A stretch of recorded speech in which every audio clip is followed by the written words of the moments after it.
어느 날 저희 아들한테, 참고로 저희 아들은 닭고기를 굉장히 좋아합니다. 이런 얘기를 했어요. 철학자 장폴 샤르트르는 인생이라는 것이 B와 D 사이에 있는 C라고 그래. 무슨 말이냐면 출생, birth하고 죽음, death 사이에 C가 있대. 너는 그 C가 뭐라고 생각해? 그러니까 주저하지 않고 치킨 그러는 거예요.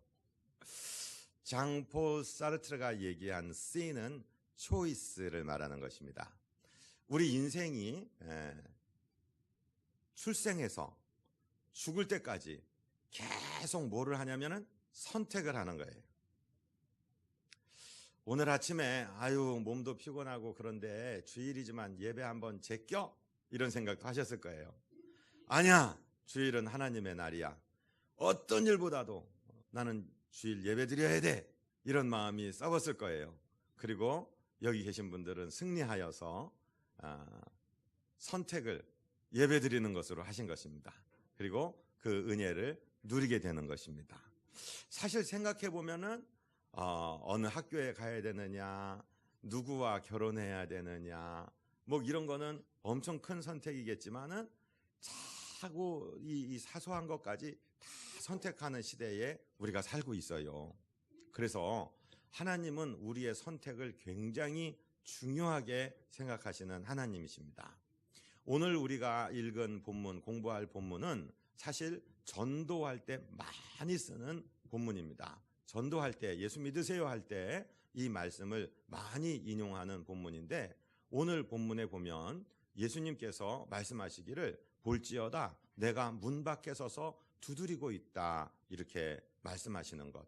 문을 열어달라고 주님이 강제로 밀고 들어오지 않고 문 밖에 서서 두드리고 계시다는 사실을 말씀하고 있습니다. 그런데 주님께서 두드리고 계시는 것이 어떤 문을 말하는 걸까요? 선택의 문을 말하는 것입니다. 신명기 30장 15절로 16절을 보면 이렇게 기록되었어요. 우리 같이 한번 읽어볼까요? 보라, 내가 오늘 생명과 복과 사망과 화를 네 앞에 두었나니 곧 내가 오늘 네게 명령하여 네 하나님 여호와를 사랑하고 그 모든 길로 행하며 그의 명령과 규례와 법도를 지키라 하는 것이라. 그리하면 네가 생존하며 번성할 것이요 또 네 하나님 여호와께서 네가 가서 차지할 땅에서 네게 복을 주실 것임이니라. 아멘. 날마다 우리 눈앞에는 두 개의 문 손잡이가 나타나게 됩니다. 하나는 어렵지만 힘들지만 감사하고 긍정적으로 생각하고 할 수 있다고 생각하고 도전해서 승리에 이르게 되는 문이고요. 다른 하나는 화나고 짜증나고 살기 싫고 다 포기해버리고 싶고 그저 죽어버렸으면 좋겠다, 이런 문이 나타납니다. 두 개의 문 손잡이가 매일 아침 우리에게 나타납니다. 어떤 문의 손잡이를 잡으시고 돌리고 여느냐는 우리의 선택에 달려있는 것이죠. 하나님 말씀도 마찬가지입니다. 하나님은 당신의 종 모세를 통해서 이스라엘 백성들에게 여러 시청각 교육을 시켜주시면서 광야에서 40년을 연단하셨습니다.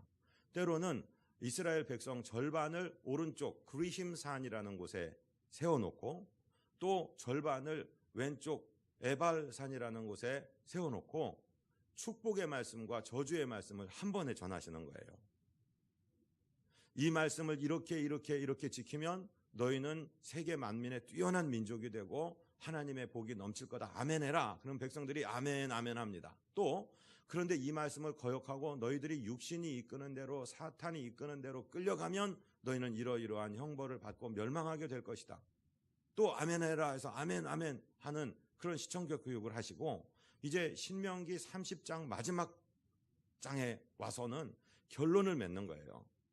내가 축복의 말씀과 멸망의 말씀, 경고의 말씀을 같이 전했으니 이제 선택은 너희들에게 있다. 복의 문과 화의 문, 생명의 문과 사망의 문이 나눠져 있으니까 올바로 선택해서 하나님을 사랑하고 그리고 영원한 복을 누려라 하는 것이 모세의 결론이었습니다. 그런데 오늘 이 본문은 사실 이 문맥에 따라서 읽어야 돼요. 성경은 발췌독하는 책이 아닙니다. 몇 장 몇 절 우리가 편리로 주일 예배 설교 시간이 30분에 한정되어 있으니까 한 절만 공부하지만 한 절만 자기 마음대로 목사가 원하는 대로 뽑아서 자기의 철학이나 사상이나 주장을 하기 위해서 그 성경 본문을 가져다 쓰는 것은 아주 잘못된 것입니다. 어떤 문맥에서 누구에게 말씀하시는 것인가를 생각하는 것이 매우 중요하죠.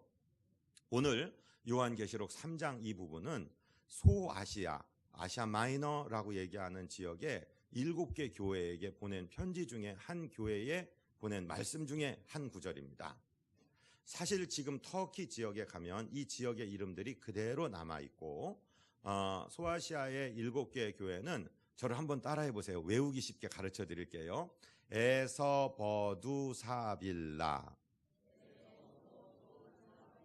네, 에베소, 서머나, 버가모, 두아디라, 사데, 빌라델피아, 라오디게야, 이렇게 해서 7개 교회를 말하거든요.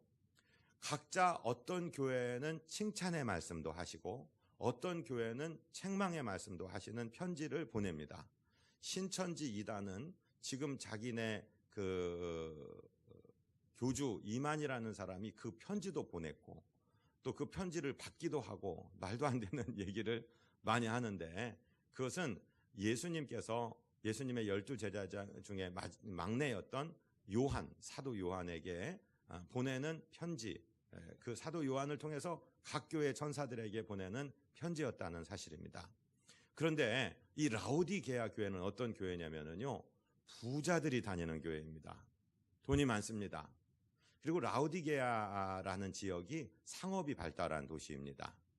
그리고 근처에는 히에라볼리라는 곳이 있어서 온천이, 이렇게 뜨거운 온천이 흘러내리는데 라오디게아에 이를 때쯤이면 미지근해집니다. 그리고 라오디게아 교회 사람들은 등이 따숩고 배가 부르니까 하나님에 대해서 그렇게 절박하지가 않습니다. 그래서 라오디게아에는 칭찬이 한마디도 없어요. 전부 책망만 있어요. 네가 스스로 부자라고 얘기하지, 나는 부족한 것이 없다고 얘기하지, 그런데 실상을 보면 너는 눈이 멀어서 앞을 보지를 못하고 있어. 너는 지금 옷을 다 벗고 헐벗은 상태에 있어. 너는 정말 가난하기 짝이 없어. 그러니까 금으로 연단된, 그 불로 연단된 금을 사서 너를 치장을 하고 안약을 사서 좀 바르고 실체를 좀 알아라. 그렇게 얘기하는 거예요. 정말 네가 차갑지도 않고 뜨겁지도 않는다면, 그렇게 미지근하다면 내가 너를 입에서 토하여 내리라. 이런 무서운 말씀을 들은 교회가 라오디게아 교회예요. 그런데 시대적으로 보면 물론 그런 에베소 교회 시대, 빌라델피아 교회 시대, 라오디게아 교회 시대, 이렇게 시대적으로 구분하는 성경 공부도 있는데 그건 그렇게 권할 만한 공부는 아닙니다만은, 제가 동의하고 있는 것은 이 라오디게아 교회의 형국이, 이 형편이 꼭 21세기 우리들의 믿는 것과 비슷하단 말씀이에요. 우리 아버지, 할아버지, 여기 계신 어른들이 어렸을 때 다니던 교회는 어떤 교회였습니까? 지금처럼 겨울이면 덜덜덜덜 떨고 누군가가 먼저 가서 갈탄을 가져다가 놓고, 또 교회에 이런 의자가 없으니까 양말, 신발 벗고 들어가서 방석을 깔아, 일본말로 자부동이라고 그래요. 깔아놓고 앉고, 정말 먹을 게 없으니까 성도들이 조금씩 가져온 것들 정말 꿀꿀이죽처럼 끓여갖고서 그거 먹고 그러면서 찬양하고 예배하던 그런 교회였는데, 지금은 너무 편해진 시대에 살고 있습니다.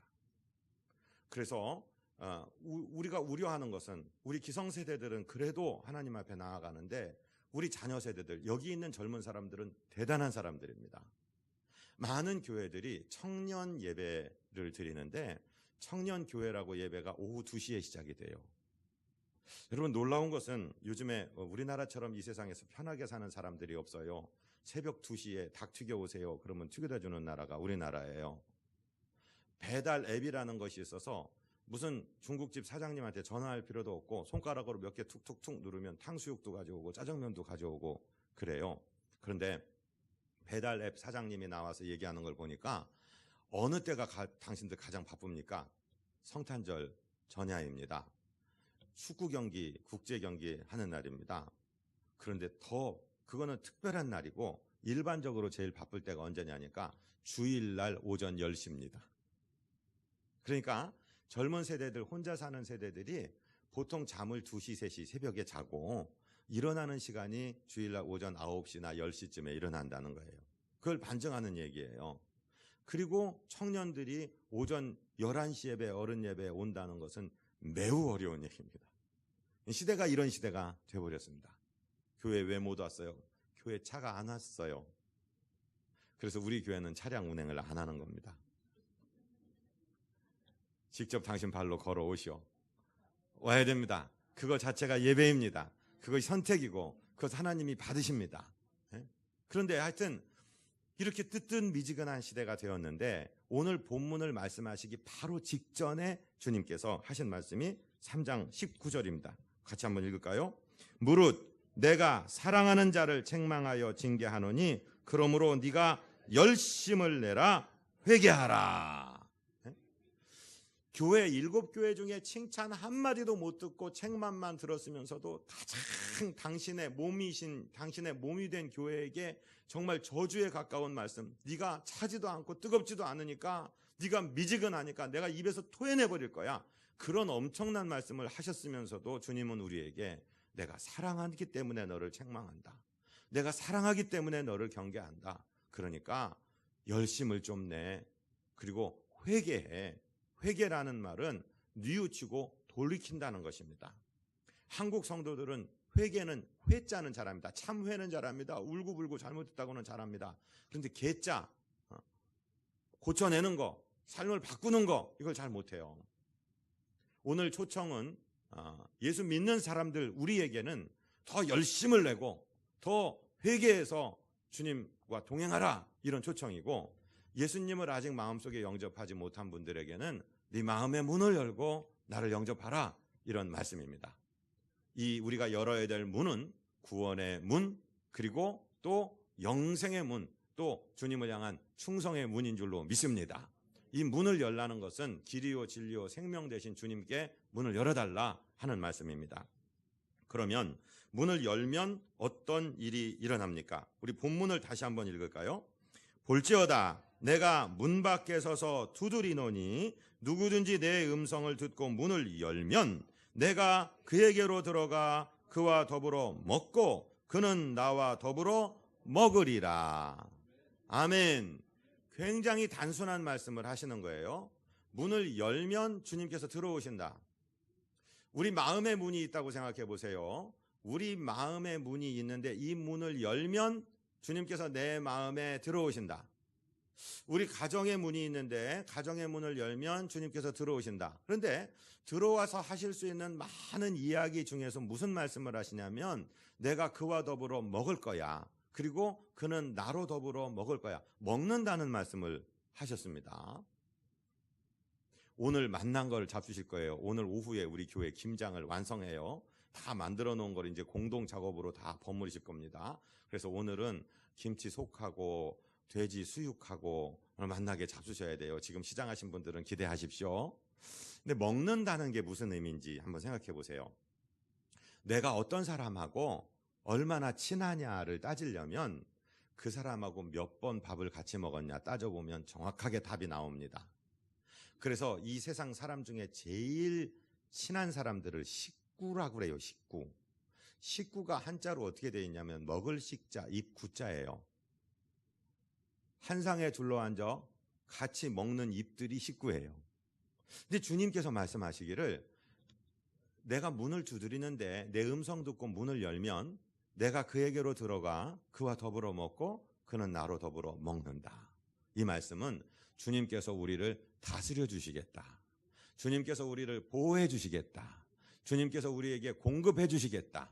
그리고 참된 안정을 주시겠다 하는 말씀입니다. 이 요한이 지금 계시록을 이렇게 기록하고 있지만 그 이전에 기록한 요한복음에 보면 요한복음 15장에서 주님께서 하시던 말씀을 잘 기억해서 적고 있는데 요한복음 15장은 이런 내용이에요. 저를 한 번만 따라해 주실까요? 요한복음 15장 포도나무장 예, 그 유명한 포도나무의 비유를 요한복음 15장에서 예수님이 말씀해 주셨어요. 예수님이 뭐라고 말씀하시냐면 예수님과 하나님 우리 관계를 이렇게 말씀하시는 거예요. 아버지 하나님은 농부이시고 예수님은 포도나무 자체 원줄기이시고 그리고 우리들은 그 원줄기에 붙어있는 가지라 이렇게 설명을 하면서 가지 중에 열매를 항상 많이 맺히는 가지가 되라 이런 말씀을 하시는데 우리 한번 주보를 보시면서 요한복음 15장 4절부터 8절까지 한 음성으로 받들어 읽겠습니다. 내 안에 거하라 나도 너희 안에 거하리라. 가지가 포도나무에 붙어있지 아니하면 스스로 열매를 맺을 수 없음 같이 너희도 내 안에 있지 아니하면 그러하리라. 나는 포도나무요 너희는 가지라. 그가 내 안에 내가 그 안에 거하면 사람이 열매를 많이 맺나니 나를 떠나서는 너희가 아무것도 할 수 없음이라. 사람이 내 안에 거하지 아니하면 가지처럼 밖에 버려져 마르나니 사람들이 그것을 모아다가 불에 던져 사르느니라. 너희가 내 안에 거하고 내 말이 너희 안에 거하면 무엇이든지 원하는 대로 구하라. 그리하면 이루리라. 너희가 열매를 많이 맺으면 내 아버지께서 영광을 받으실 것이요 너희는 내 제자가 되리라. 아멘. 이 하나님 말씀 중에 포도나무 장의 말씀은 가지된 포도나무의 원줄기에 붙어있는 가지가 된 우리를 생각하면서 묵상을 하셔야 됩니다. 가지 중에 열매를 맺지 못하는 가지도 있고 열매를 조금 맺는 가지도 있고 많이 맺는 가지도 있고 항상 맺는 가지도 있어요. 근데 우리가 포도나무 가지라면 그 가지의 입장에서 열매 맺기 위해서 어떤 노력을 해야 됩니까? 비료를 가서 좀 사올까요? 스스로에게 비료를 좀 주사를 할까요? 그런 건 가지가 할 일이 아닙니다. 가지가 할 수 있는 유일한 일은 원줄기에게 붙어 있는 것입니다. 우리가 예수 믿는다고 해서 뭘 좀 해야지, 뭘 대단한 걸 해야지? 아닙니다. 그냥 주님과 붙어 있고 내가 주님 안에 거하고 주님이 내 안에 거하는 여주동행, 주와 함께 동행하는 것. 직장에 가셔서도 가정에서도 주님 내 마음의 문이 열렸고 이분이 내 마음의 보좌에 앉아 계신다는 걸 믿고 어떤 일을 결정하든지 주님께 여쭤보고 결제받고 사소한 말 한마디를 할 때도 주님 이 말 제가 해도 되나요? 여쭤보고 내가 이런 걸 하려고 하는데 주님 허락하시는 겁니까? 아니면 이렇게 어려운 문제를 겪고 있는데 주님 어쩌면 좋습니까? 주님께 내어놓고 주님과 대화하고 교통하며 사는 삶이 바로 포도나무 가지가 된 삶이고 예수님을 문을 열고 영접해서 예수님과 함께 먹고 마시는 삶이 이런 삶이란 말인데 여러분 이 삶을 늘 살게 되시기를 주님 이름으로 축복드립니다. 저는 교회 학교 다닐 때 주일학교 때 이 말씀을 들었어요. 그래서 어디 죄 짓는 자리에 가면 그렇게 불안할 수가 없어요. 주님이 내 안에 계신데 내가 여기 있어도 되나? 내가 지금 여기 앉아있는 걸 내 안에 지금 여기 주님이 계신데 얼마나 불편하실까? 그래서 오래 앉아있지 못하고 일어나게 되고 그랬는데 이건 주일학교 때만 아니라 우리 어른들이 되고 정말 할아버지 할머니가 된 우리들도 절대로 잃지 않기를 주님 이름으로 축복드립니다. 주님은 들어왔다 나갔다 하시는 분이 아니에요. 주님은 우리 안에 계시면서 우리를 다스려 주시고 우리가 어찌할 바를 모를 때 지혜를 주시고 우리에게 또 만날 사람을 만나게 하시고 역사를 이루시는 하나님이신 줄로 믿습니다. 저는 어려서부터 제일 좋아했던 말씀이 이 15장 7절 말씀이에요. 너희가 내 안에 거하고 내 말이 너희 안에 거하면 무엇이든지 원하는 대로 구하라. 그리하면 이루리라. 어렸을 때는 뒤에 말씀이 그렇게 좋았어요. 뭐든지 주세요 그러면 주시고 뭐 이렇게 해주세요 그러면 해주시고 그 말씀이 좋았는데 이제 크고 나니까요. 그 말씀이 아니라 앞에 말씀이 훨씬 좋아요. 주님이 내 안에 거하신다. 말씀으로 거하시고 말씀이 생각나게 하신다. 내가 외롭고 힘들고 괴로울 때도 내가 주님 안에 있다는 사실을 내가 기억한다. 이것이 얼마나 행복하고 얼마나 기가 막힌지 모릅니다. 사랑하고 존경하는 성도 여러분, 이 사실을 기억하시기 바랍니다. 주님은 눈에 보이지 않지만 우리가 주님 안에 있다는 사실을 믿으시고 또 우리 마음의 보좌에 우리 주님이 앉아 계시다는 사실을 믿게 되시기를 주님 이름으로 축복드립니다. 이것을 뭐라고 하냐면 신인식이라고 해요. 하나님을 인식하고 산다는 거죠. 세상 사람하고 예수 믿는 사람의 궁극적인 차이 하나가 이것입니다. 세상 사람들이나 예수 믿는 사람이나 어려운 일 똑같이 당해요. 위기를 같이 만나요. 근데 세상 사람들의 특징은 아이고 어떻게 하지? 아이고 어떻게 하지? 손바닥을 치면서 다니는 거예요. 아이고 어쩌면 좋지? 근데 우리는 끝자가 하나가 달라요. 하나님 어떻게 하죠? 하나님이 없는 사람들, 원줄기된 포도나무에 붙어있지 못한 분들은 스스로 풀어야 돼요. 스스로 지혜를 짜야 되고 스스로 방법을 만들어야 되는데 우리는 내 안에 예수님이 주인이 되셔서 거하시고 이분은 만유의 창조주이시고 만유를 다스리시는 분이시니까 하나님 어떻게 하죠? 하고 여쭤보면 내 안에 말씀으로 응답을 해주시든지 누구를 만나게 하시든지 할렐루야! 하나님 이루어 주시는 줄로 믿습니다. 그러니까 마음 문을 열고 영접해서 주와 함께 먹고 마시는 우리가 되시기를 주님 이름으로 부탁을 드립니다. 주님이 계시면 어떤 특징이 나타나냐면요, 안정이 되고 평안이 옵니다. 주님이 없을 때 불안한 삶, 세상에는 돈을 많이 벌어놓고 막 학위를 몇 개씩 뒤집어 쓰고 세상의 권세를 얻고 막 사람들의 인기를 얻고 박수를 받았는데 마음이 불안해요. 견딜 수가 없어요. 그런데 그런 거 하나도 없어도 주님이 내 안에 거하시면 마음이 편안해요. 제가 예수 처음 믿고 주님과 첫사랑에 빠진 분들에게 물어봅니다. 성도님, 왜 이렇게 이뻐? 왜 이렇게 얼굴이 이뻐? 무슨 화장품을 썼어? 그러면 목사님, 화장품은요, 무슨 화장품이에요? 근데 왜 이렇게 이뻐지고 왜 이렇게 사랑하는 사람처럼 이러지? 난 뭐라고 말은 못하겠는데요, 예수 믿고 나서 잠을 잘 자요. 예수 믿고 나서 밥맛이 좋아요. 예수 믿고 나서 마음이 편해요. 공통적으로 하는 말이에요. 그게 무슨 말인가 했더니 안정이 왔다는 거예요. 평안이 왔다는 거예요. 그것을 이 마가복음 5장에 보면 아주 굉장한 사건이 하나 등장하는데 거기에 이런 사건이 있습니다. 귀신이 들렸습니다. 거라사라는 지역인데 거다라라고도 하고 거라사라고 하는 지역에 귀신 들린 사람이 자기 스스로를 통제할 수 없어서 쇠사슬에 묶어놔도 이걸 끊어버리고, 그러니까 가족하고 살 수도 없어서 집에서 쫓겨났는데 무덤 근처나 산에서 늘 소리 지르고 막 이러고 다니는 사람이에요. 근데 예수님을 만나서 예수님이 그 안에 있는 귀신을 쫓아주고 나니까 아주 안정되었다는 모습이 나오는데 한번 말씀을 우리가 구체적으로 읽어보기를 원합니다. 마가복음 5장 3절부터 한번 읽을까요? 시작. 그 사람은 무덤 사이에 거처하는데 이제는 아무도 그를 쇠사슬로도 맬 수 없게 되었으니 이는 여러 번 고랑과 쇠사슬에 매였어도 쇠사슬을 끊고 고랑을 깨트렸음이로라. 그리하여 아무도 그를 제어할 힘이 없는지라 밤낮 무덤 사이에서나 산에서나 늘 소리 지르며 돌로 자기 몸을 해치고 있었더라. 귀신이 막 레기온이라고 하는 군 연대급의 귀신이 그냥 돼지 2,000마리를 몰살시킬 수 있는 귀신이 한 사람에게 들어갔으니 얼마나 그 형극이 심각했겠습니까? 그런데 이 사람의 특징이 뭐냐면 안정되지 못하고 계속 돌아다니고 소리를 지르고 그리고 자기 몸을 자해를 할 정도의 상태였다는 거죠. 요즘의 젊은이들을 보세요.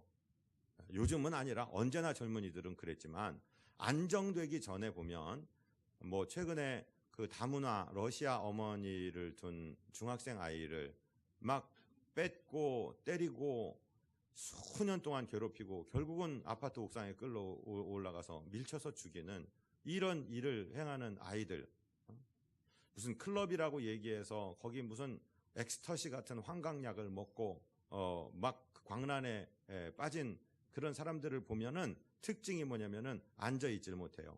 돌아다니는 거예요. 이리 갔다 저리 갔다 소리를 지르고 그러고 다니는 거예요. 현대인이 그렇지 않은가 모르겠어요. 예수님이 없는데 한번 내가 힐링 해보겠다고, 나를 고쳐본다고 자연에도 한번 갑니다. 해외여행도 갑니다. 좋은 곳에 가기도 합니다. 좋은 것을 먹기도 합니다. 그런데 안정은 없는 거예요. 평안이 없는 거예요. 그런데 참 특징은, 예수 믿은 다음에 나타나는 특징이 무엇이냐면 바뀐 거 아무것도 없는데 마음에 평안이 온 것이죠. 귀신이 쫓겨나고 난 다음에 이 사람이 어떻게 되었느냐 보니까 마가복음 5장 15절 어떻게 써 있습니까? 예수께서 이르러 그 귀신 들렸던 자 곧 군대 귀신 집혔던 자가 옷을 입고 정신이 온전하여 앉은 것을 보고 두려워하더라. 옷을 입었다는 사실은 자아의식이 생겼다는 것입니다. 남들의 시선을 의식하게 되었다는 것입니다. 내가 누군지를 알았다는 것입니다. 정신이 온전하여서 앉아있게 됐다. 가만히 앉아있게 됐다. 안정이 왔다는 것이죠. 예수님이 오시면은요, 안정이 옵니다. 평안이 옵니다. 내 마음이 평안합니다.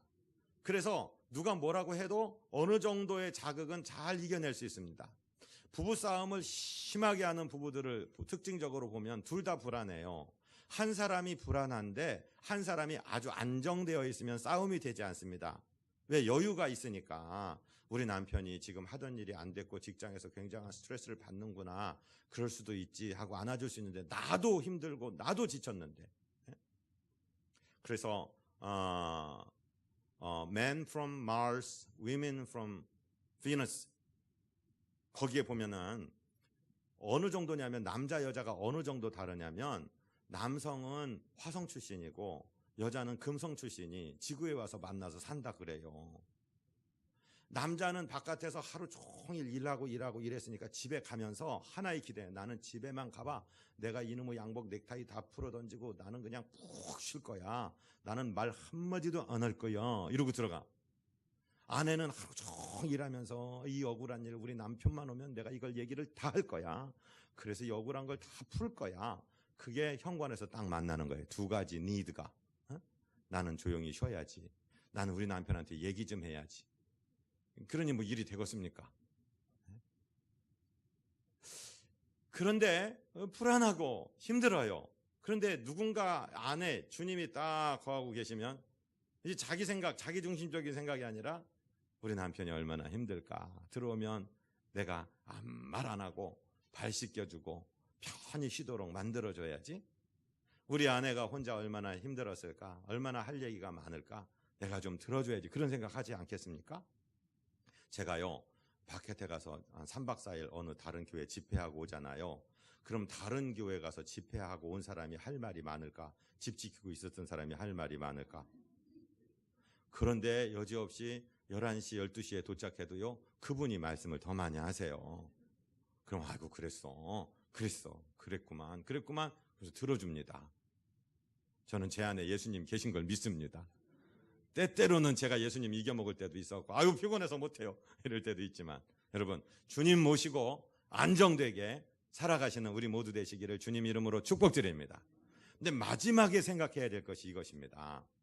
문을 누가 열어야 되느냐, 문을 열 자가 누구냐, 이 말씀이에요. 이 말씀을 가지고 기독교 문화권에서 윌리엄 홀만 헌트라는 분이 그림을 그렸어요. The Light of the World, 세상의 빛이라는 그림을 그렸는데, 한 화면을 볼까요?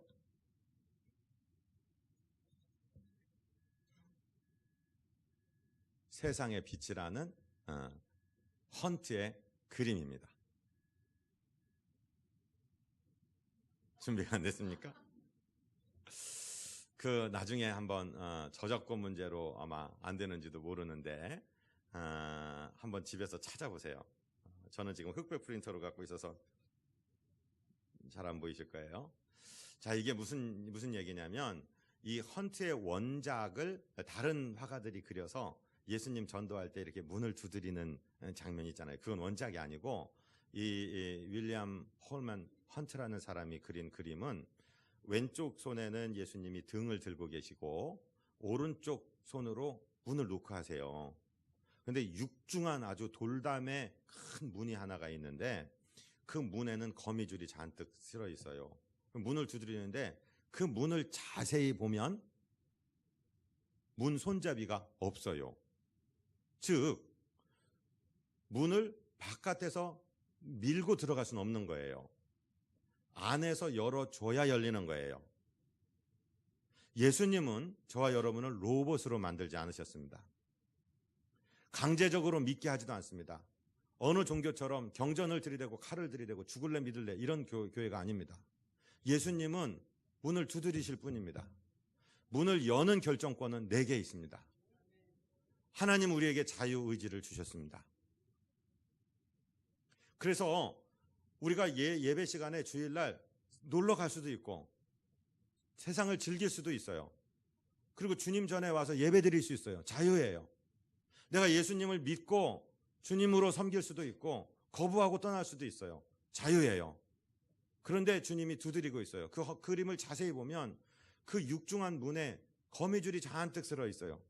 오랫동안 기다리셨다는 얘기예요. 오랫동안 문을 두드리셨다는 얘기예요. 주님은 문을 두드리시는 분입니다. 문을 여는 것은 나의 결정에 달렸습니다. 저는 로봇 안 좋아합니다. 우리 건물에 왔다가 주차장 나갈 때 녹음이 돼서 감사합니다. 이용해 주셔서 감사합니다. 어느 집에 들어가면 저 옛날에 선교지에 있을 때 한인 식당에 가면은 한복 입은 인형이 그 고개를 숙이면서 어서 오세요. 갈 때는 안녕히 가세요. 저는 아주 기분 나쁘고 그거 좀 치워버렸으면 좋겠어요. 주인이 인사 안 하고 웃음 한 번만 웃어주더라도 사람이 나보고 인사해줘야 좋지 기계에다 프로그램 돼갖고 또 전화 받으면은 사랑합니다 고객님. 그 진짜 사랑하는 거예요.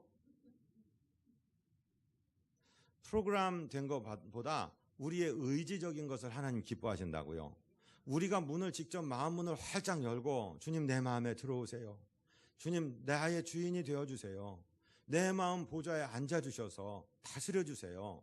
이 자원하는 자발적으로 믿는 그래서 우리 자녀들에게도 이렇게 가르칩니다. 교회 가. 너 안 가면 죽어. 귀를 끌고 우리 옛날 부모님들 그랬는데요. 이제 그런 시대가 아니에요. 이제 기도해야 돼요. 기다릴게. 아빠가 너 예수 믿을 때까지 기다릴게. 여러분 우리 성도님들 중에서 많은 분들이 어머님이 장모님이 우리가 예수 믿기 위해서 기도를 눈물 흘리면서 기도한 분들이 있어요. 그리고 시간이 되니까 주님께서 찾아오셔서 우리 마음 문을 노크하셔서 우리가 예수 믿게 된 분이 참 많아요. 이걸 보면은 하나님 말씀이 진리구나. 오늘 우리에게 찾아오셔서 우리의 마음 문을 두드리고 계세요. 성도야, 사랑하는 내 아들아, 내 딸아, 이제 문을 반쯤 열지 말고 활짝 좀 열어라. 내가 네게로 들어가서 너와 더불어 먹고 너는 나와 더불어 먹자. 교회에서 168시간 중에 1시간만 예배드리는 1시간만 나와 함께 있지 말고 예배당 나갈 때 나가서도 너 직장에서도 너 친구 관계에서도 너 가정에서도 나와 함께 동행하자. 네 마음 문 열고 내가 들어가 내가 네 속에 거하며 너를 다스려주기 원한다. 우리 주님이 말씀하시는 줄로 믿습니다. 이 말씀 붙들고 살아가시는 주와 동행하시는 우리 모두 되시기를 주님 이름으로 축복드립니다. 주님 감사합니다. 우리를 찾아오셔서 우리 마음 문 밖에서 노크하시고 우리 마음 문이 열리기를 기도하시는 주님, 항상 마음 문을 활짝 열었습니다. 우리 주님과 동행하는 저희들 되게 하시고 주와 함께 먹고 마시며 주와 함께 동행하는 주의 제자들 되도록 우리를 한 걸음 한 걸음 인도하여 주옵소서. 우리 구주 예수 그리스도 이름으로 믿사옵고 축복하고 간구하옵나이다. 아멘.